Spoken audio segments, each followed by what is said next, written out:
Hi, team. Welcome to our Coaches Corner segment. We are joined by Michael Shore. He is the founder of Shore Consulting, a digital marketing and AI expert. He brings over 15 years of experience helping companies with things like AI strategy, market funnel performance, and even provides fractional leadership. Welcome to the show, Michael. Happy to have you. Thank you, Takesha. Great to be here. Thanks for having me. Well, we're going to jump off the interview by covering what we call our free throw questions. So these are rapid fire, just respond with the first thing that comes to your mind. What is Okay. one AI tool that you personally use every day? Claude. Claude. And we'll talk about why more, right? A little bit Yes, we later. So will. good to know. What is one brand doing AI plus brand marketing right, in your opinion? That's a great question. I would say Sephora. If you're, I'm sure you're very familiar with that brand. I Sephora recently announced a partnership or an integration with ChatGPT to personalize the customer experience through tailored recommendations and advice for consumers. And so I feel like that is a great use case if you're a brand looking to understand how to leverage AI to build your brand. Oh, I can't wait to learn more about that. And yes, I know Sephora very well, probably too well. What is one thing AI cannot replace in great leadership? Judgment. Mm. Uh, AI, just quick blurb on that. AI is great at a lot of things, including synthesizing information, generating content and information, but it's what you do with it. It's knowing when to act on that information, using that judgment that AI really can't do or replace. That really has to be the human or the leader in the room. What is your favorite read or podcast that's shaping your thinking as a leader in this space right now? I am rereading a book right now called The AI Driven Leader by Jeff Woods. You can also get the audiobook, which I've done both now. I have the book and the audiobook. But that's a great read, especially for leaders who are non-technical, who would like to learn how to leverage AI to enhance their decision making or ideation, things of that nature. So I highly recommend that book. It's really stood the test of time in terms of AI. Okay, okay. I can't wait to check it out. So, walk us through your personal brand and leadership journey, especially your focus on AI and digital marketing. What drew you into this space? Well, as you mentioned at the top, I've been in digital marketing, specifically performance marketing, for over 15 years. And I started at the agency setting. So I've worked for a few digital marketing agencies and I sort of grew my expertise through working with multiple types of brands in that agency setting. But over the years, you just kind of experience the agency struggle, right? You're buried with work and manual tasks and workflows and data crunching and things of that nature. And so that's sort of my background and the challenges that come with digital and performance marketing. More recently, when I've begun consulting for myself, I became the team, right? So I didn't really have a team under me to support me with a lot of the tasks and a lot of the things that need to be done. And so that's when I discovered that AI could handle a lot of that work. That started clicking for me. And so I realized it really wasn't a trend. It was really a solution that I could use for myself to help scale my services as an independent consultant. Okay. Can you delve a bit into the services that you provide so that folks are a bit more familiar? Sure. I provide strategic consulting for performance marketing teams. So I will, from fractional leadership to campaign strategy and execution to marketing analytics solution. So I kind of provide the full gambit of uh, of leadership and execution for performance marketing. We also, my partner and I, also help marketing teams audit their workflows. So we come into marketing orgs and we find the highest impact opportunities and we deploy working systems that leverage AI to help enhance their team's workflows. Hmm. I could only imagine what you've experienced in recent years with the evolution of AI and the relatively fast adoption of it by enterprises. It just has taken the world by storm. What was your aha moment when you realized that AI would fundamentally change digital and brand marketing more specifically? A couple years back, I attended a summit here in Colorado, and a former agency owner was demoing AI and kind of showing all the things that you can. And mind you, this was a couple of years ago, so AI has really made quite the evolution since then. But during that summit, he was demoing things like content creation and automating email inboxes and communications with clients and all of these things that AI can do. And I was sitting there thinking to myself, this is all kind of stuff I do manually, and I spend lots of hours a week doing this manually. And so, how can I now take AI and leverage it to my advantage? And so, as soon as I got home from that summit, I signed up for ChatGPT and got my license, and I haven't really looked back. Hmm. What are the biggest changes that you've seen with AI over the last year?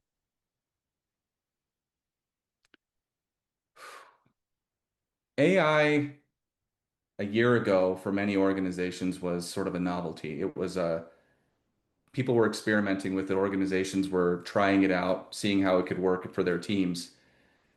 Now, when I speak to organizations and leaders, this is more of a mandate now, right? AI is, people are asking, leadership is asking, what is our AI strategy? How are we leveraging AI and how are we measuring the return on investment on this? And so I would say just there's been a fundamental shift from let's try it out, let's experiment with it to how are we using this to our advantage and how is it driving value to the business? So, as you've seen this evolution, how has your leadership and consulting style evolved as things have moved from just testing things out to, like you said, becoming a mandate? It has elevated where I spend my time. Mm.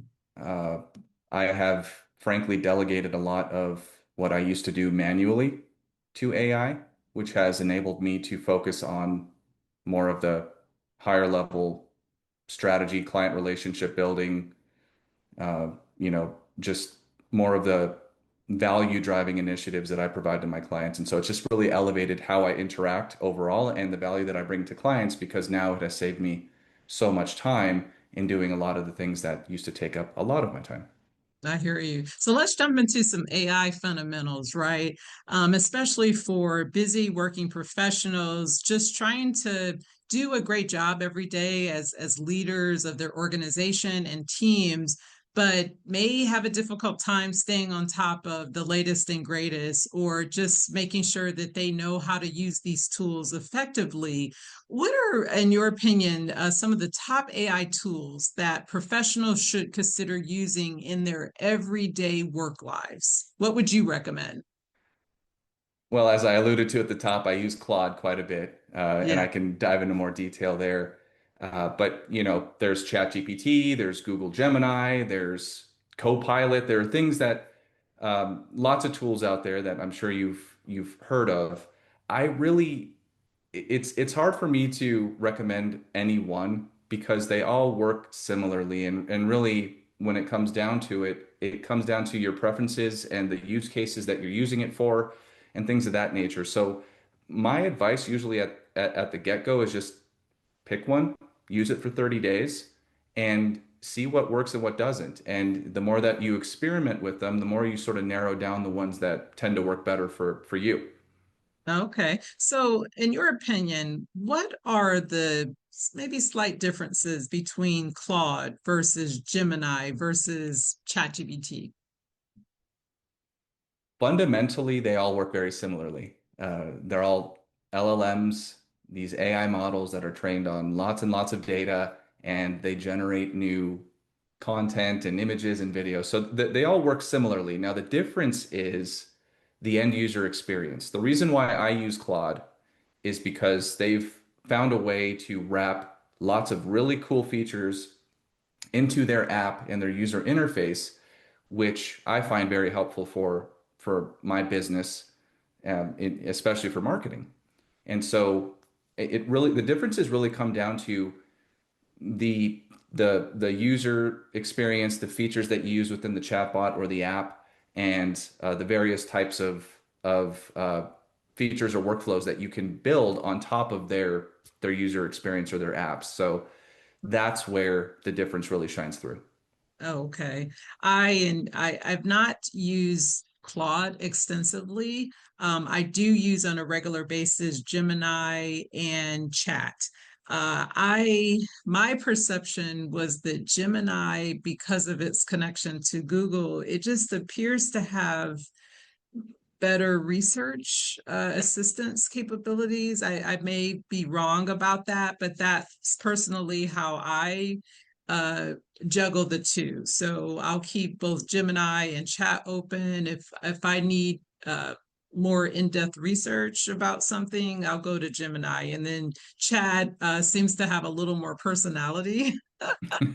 You talk about the user experience. That's just my perception. I may be wrong, but is there something to that in terms of Gemini's connection to Google?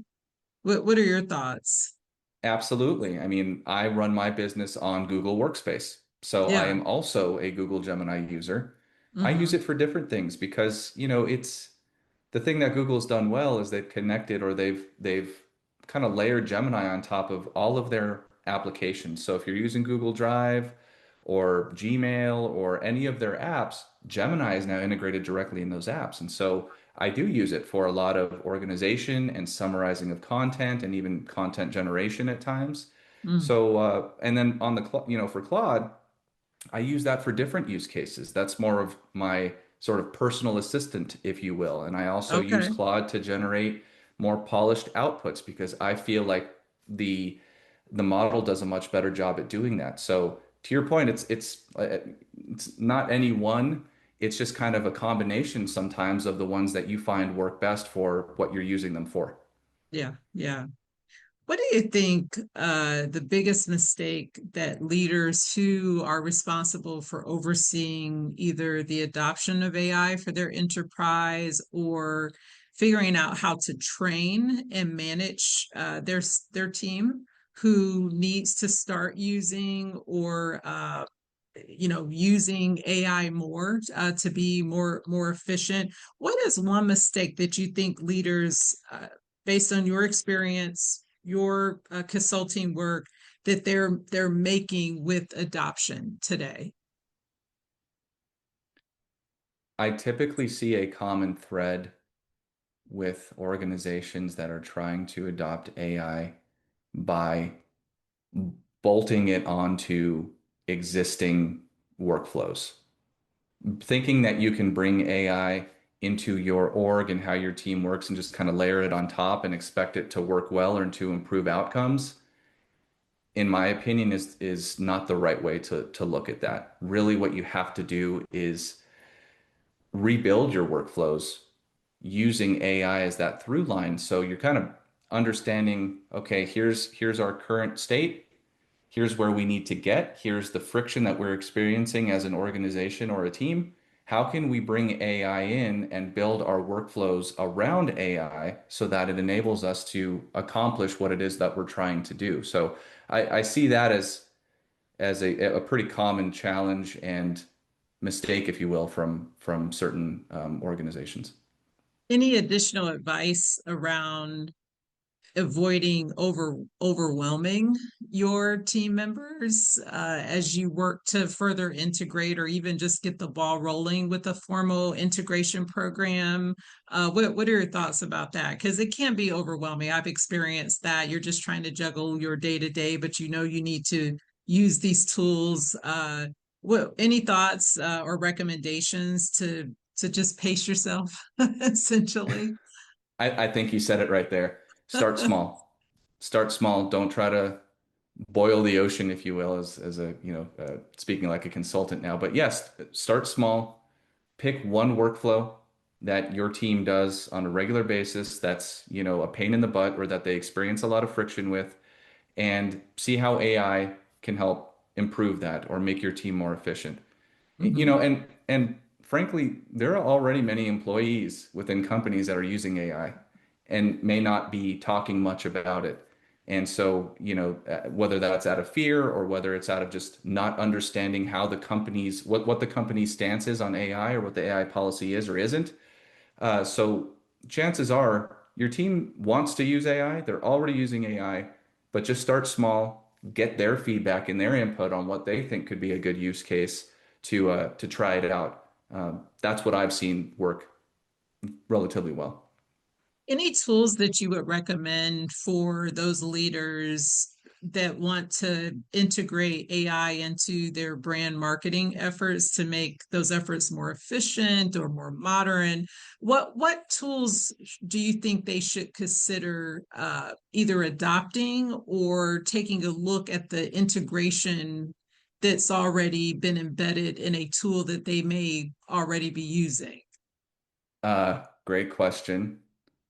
I would say that to your point, one of the other changes that I've seen especially over the past year, is we're no longer talking about should I be using ChatGPT, Gemini, or Claude for this? It is what are the tools that we're using today that have integrated AI in their softwares, in their user experiences. For example, Slack or Figma or Canva if you're a designer or a creative or something like that. So a lot of the tools that a brand organization may be leveraging right now likely have recently integrated AI into their offerings. And so my advice would be instead of going out and searching for new tools that you may not have already, do an audit of the existing tools and software that you use, understand what their AI capabilities are, and Mm-hmm. then make a decision and butt those up against, okay, do we really need to bring another tool in, or do we just need to unlock this functionality in the tools that our team is already using? And so that's another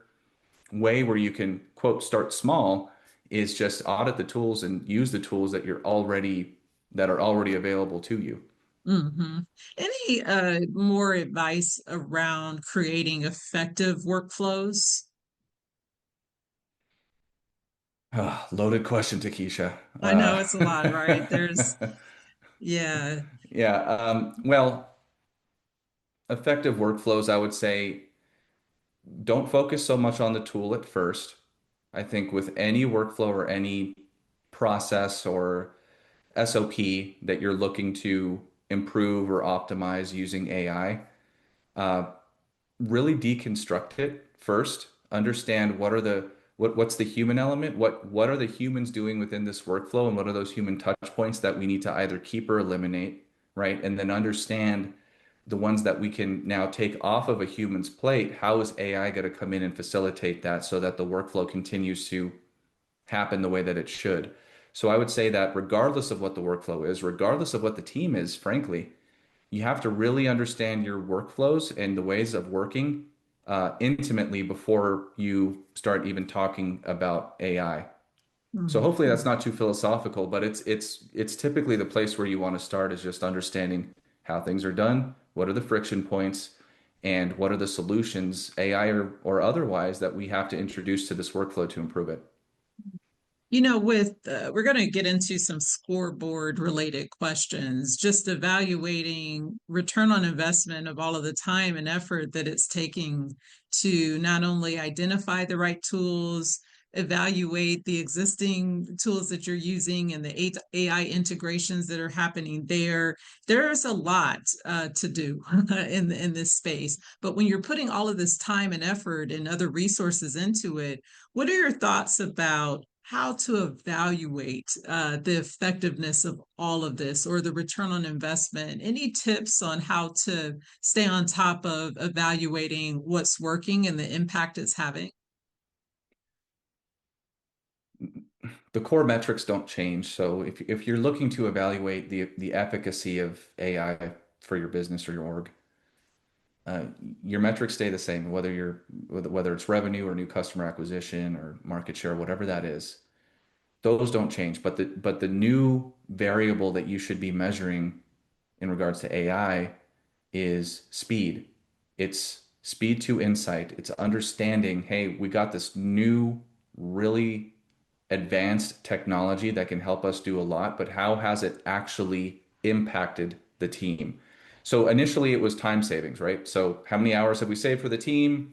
Great. Let's try to back out now into cost savings because we've saved the team this much time. But ultimately, what AI is really good at, if you use it well and you use it right, is speed to insight.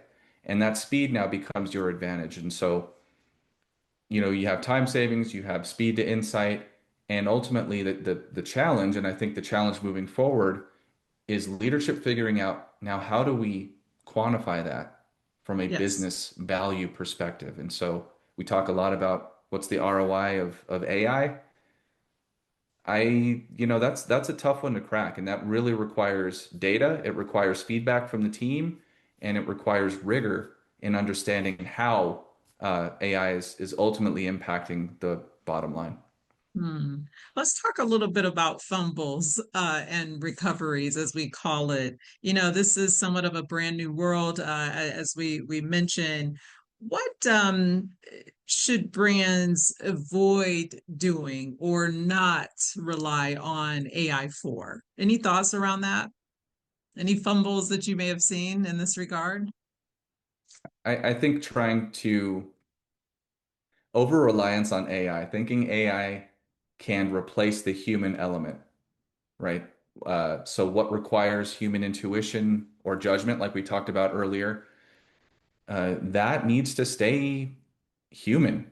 That's, the taste, the decisions, the EQ, the empathy, all of those things that make us human have to remain. And I think a lot of times I've seen this notion that AI can come in and replace humans entirely. I don't believe that's the case, at least not yet. And I hope that's never the case because that's ultimately going to be the difference maker in the future, in my opinion, is a person's ability to communicate and to use their judgment and use EQ and empathy when they're dealing with others.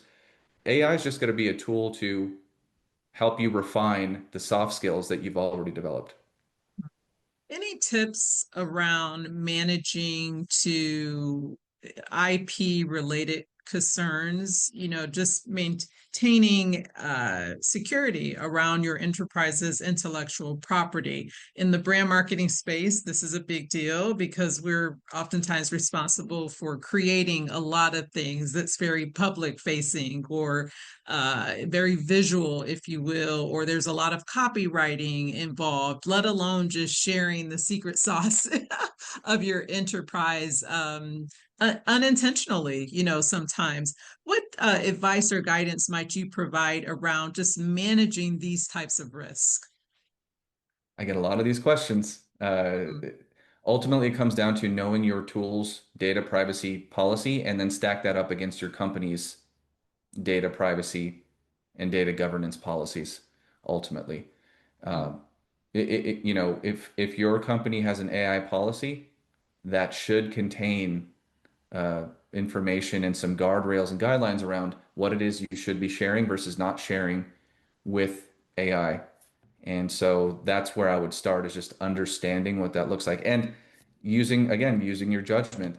If there is IP or sensitive information or PII that you're handling, you don't want to necessarily upload that to ChatGPT unless you have the necessary, safety guardrails from like an enterprise plan, for example, where there's extra data privacy and security uh, guardrails in place from the AI provider. mm. Can you talk about or share any tips for creating an AI use policy? What are some of the things that folks should keep in mind? Kind of keep it simple. So if you are starting or your company needs to develop an AI policy and you kind of don't know where to start, good places to start is just understanding what tools should we use. So what tools have been approved? What data can't we share? Kind of talking about what we just discussed with IP. So what can't be shared with LLMs or AI? where is human review or interaction still required? So not letting AI just kind of run rampant, but what are the guardrails that we're putting in place where humans have to, the human in the loop element, if you've heard of that, is understanding where humans need to still interact or approve or oversee the AI and its outputs. I would say assigning ownership. Who's the executive and leadership sponsorship is very, very important with any transformation, but particularly with AI. Understanding who's behind this, who's sponsoring it, who's supporting this internally, and who are the technical owners of the AI itself, and how do we establish lines of communication with those folks. I would say that's kind of the structure of an AI policy. I hear you. I hear you. So, let's delve a bit more into some tips for those figuring out how to leverage AI to grow their personal brand.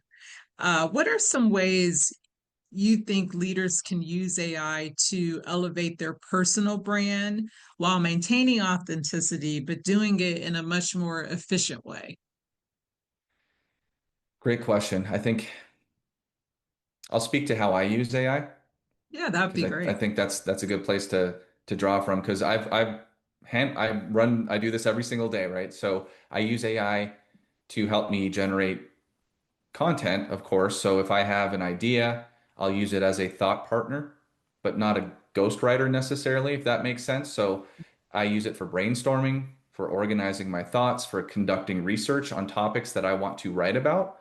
AI is an excellent tool for those types of use cases, but it's not meant to replace you. It's not meant to replace your ideas, maybe enhance them, but not replace those ideas. Those ideas and the essence of your tone and your voice, it really does have to come from you. So I'll sometimes use AI to draft a social media post, for example. Give me here's some input, here's how I'm thinking about it. AI, go and give me something that I can react to, and then I will refine that with my thoughts and my tone of voice to make sure that I still have my authenticity and the original idea is still mine. I'm just using AI to accelerate some of that. Oh, I hear you. Uh, what are some tips for balancing automation with being human? Just going a little bit further. I oftentimes are with the Playbooks podcast. In all transparency, we do leverage AI to help get the ball rolling with coming up with creative concepts and then also to make our writing more efficient.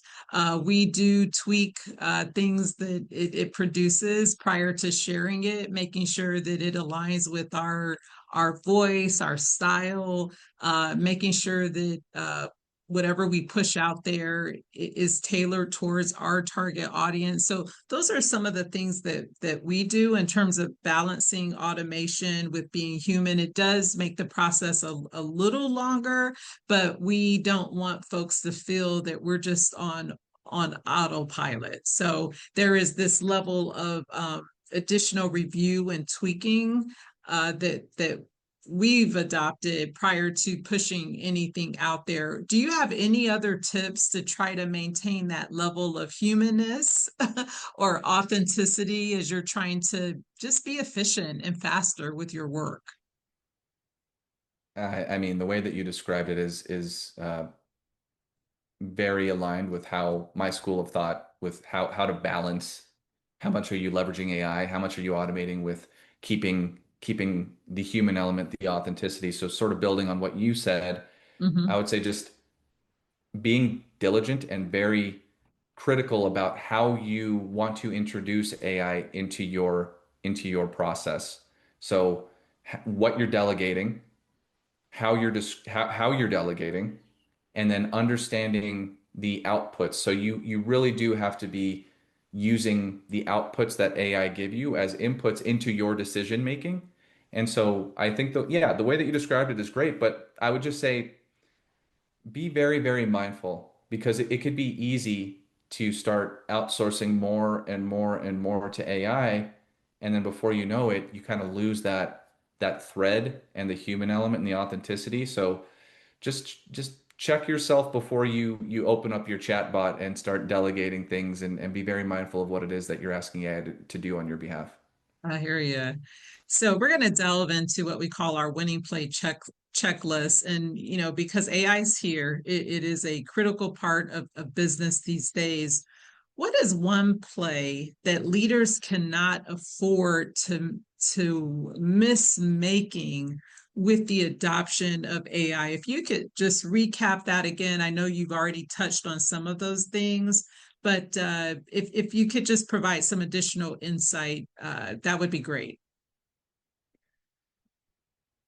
Build a relationship with AI. Don't be afraid of it. I think there's a common myth that you have to be technical to use AI.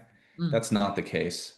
I would say, as I mentioned earlier, it pick a tool, any tool, ChatGPT, Gemini, Claude, and just use it consistently. And as you start using it consistently, you start building that relationship and you start understanding what it is I should and shouldn't be using AI for, or what my preferences are, or wow, I just unlocked something huge for my personal brand or for my organization or my team. I would take that a step further and say you can't really expect your team to adopt AI without you yourself having an understanding of how to use it and how it has helped you. So it's kind of a dual effect there, but that would be my advice for leaders. Great, great. Well, this has been a great first conversation. We talked about doing this on a regular basis. And Michael, one of the things that I think would be cool is to pop up one of the tools like Claude that you enjoy using and really just simply walk people through some of the functionality and the ways that you use it every day. Would you be open to doing that? Absolutely, I'd love to. Okay, okay. Well, thank you so much for part one of our conversation. I cannot wait to get to know, you better, to just leverage more of your expertise and to pass that on, so that our followers can build out their playbook in this regard even more. So I can't thank you enough. Until next time. Thank you. Likewise, Takesha. Thanks again. All right, thanks. Thank you for listening and watching. Learn more and subscribe by visiting us online at herbusinessplaybook.com.